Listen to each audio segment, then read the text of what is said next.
When we die, our soul departs from our body. And the soul goes on a journey that has many stages to it. And for the beginning of this khutbah, I want to focus on one stage of the journey of this soul. And that is when the soul descends into the grave to be reunited with our bodies. And when the soul is coming down, it witnesses the janazah, the funeral. And your body is laying there on the ground, wrapped up, getting ready to be buried. And you're descending and you're seeing this, and you're hearing it, you're experiencing it. And when the people then take your body and place it in the grave, your soul descends in there, into the grave, to be reunited with your body.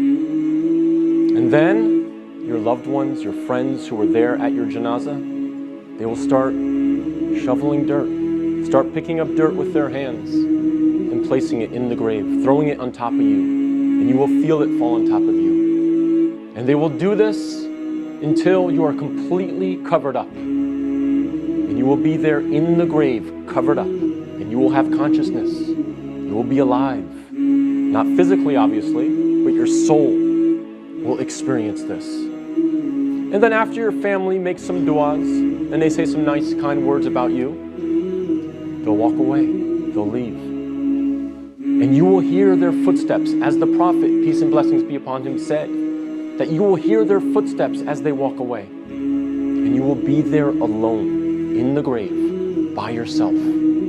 Darkness, silence. What happens at that point? Two angels come to you, Munkar and Nakir, and they ask you three questions. Perhaps the most important questions you will ever be asked, and the three most important questions you will ever answer. And those questions are, what is your deen? Translated as, what is your way of life or your religion? Who is your prophet? And who is your Lord? Not necessarily in that order, but those are the three questions. And if you answer these questions correctly, all three of them, your stay in the grave will be one of peace. You'll have peace. You'll have pleasure. Until the day of judgment, when the horn is sounded, and you are raised up out of your grave. So during that time, if you answer these questions correctly, you will have peace. But if you don't answer these questions correctly, all three of them, your stay in the grave will be full of pain. So we must answer these questions correctly. But here's the problem. A lot of us say to ourselves at this point, I'm good, because I'm a Muslim. And I know the answers to these questions, and I'll answer them correctly. This is a problem. This is called being overconfident. Because the answers are not given, as many of the scholars say, the answer is not given with your tongue. The answer is not given with your brain. The answer is given with your heart. What is in your heart will come out at that moment.